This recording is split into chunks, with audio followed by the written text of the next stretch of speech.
अध्यापकों और प्यारे साथियों को मेरा नमस्कार। जैसे कि आप सबको ज्ञात है, आज हम यहाँ पर शिक्षक दिवस मनाने के उपलक्ष्य में एकत्रित हुए हैं। शिक्षक दिवस मनाने का मतलब सिर्फ गुरुओं को सम्मानित करना या उन्हें श्रद्धांजलि देना नहीं होता, बल्कि उन्हें एक कृतज्ञ हृदय से उनका आभार प्रकट करना होता है। विद्यार्थी जीवन में गुरु की भूमिका वही है जो एक कुम्हार की होती है। विद्यार्थी एक कच्ची मिट्टी का ढेला होता है जिसे गुरु जीवन लक्ष्य की प्राप्ति की ओर प्रवृत्ति करता है। 5 सितंबर शिक्षक दिवस के सम्मानित समारोह में गुरु का अभिनंदन करने के अवसर देने के लिए बहुत बहुत धन्यवाद।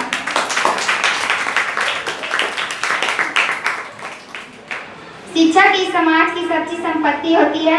वह जनमानस के नायक और राष्ट्र के उन्नायक होते हैं। शिक्षक राष्ट्र और समाज को एक ऐसी संपत्ति देती है जिसे पाकर राष्ट्र और समाज युगों युगों तक आनंद और शांति का अनुभव करते हैं। शिक्षक का हमारे जीवन में बड़ा महत्व है। कहते हैं, गुरु गोविंद दो खड़े काके लागू पाए, बलिहारी गुरु आपने गोविंद दियो बताए। अगर शिष्य झुके गुरु के आगे तो इंसान बन जाते हैं। शिक्षक अपने विद्यार्थियों के लिए पिता, भाई, मित्र सब है। तभी तो यह सामाजिक जीवन में कभी सच्चे मार्गदर्शक बनकर अपना फर्ज निभाते हैं, तो कभी माँ बाप बनकर सच्ची सलाह देते हैं।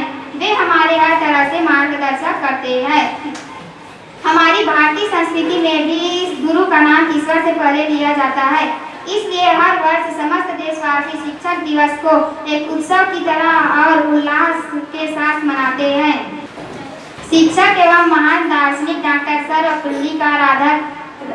सर्वपल्ली राधाकृष्णन का जन्म दिवस है। इनके जन्म दिवस को हम टीचर्स डे के रूप में मनाकर बड़े ही गर्व की बात है। इनके जन्मदिन को हम टीचर्स डे के रूप में मनाएं।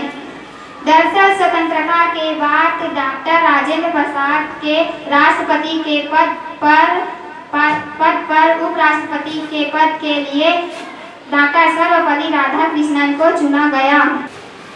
डॉक्टर साहब भारत के दूसरे राष्ट्रपति भी रहे थे। इस दौरान उन्होंने अपनी योग्यता के बूते सर्वोच्च अध्यापक से लेकर सर्वोच्च पद को भी सुशोभित किया। वे एक ऊंचे दर्जे के इंसान थे। उनको अध्ययन अध्यापक से गहरा लगाव था। शीर्ष पद पर पहुंचने पर भी वे अपने आप को अध्यापक ही समझते थे।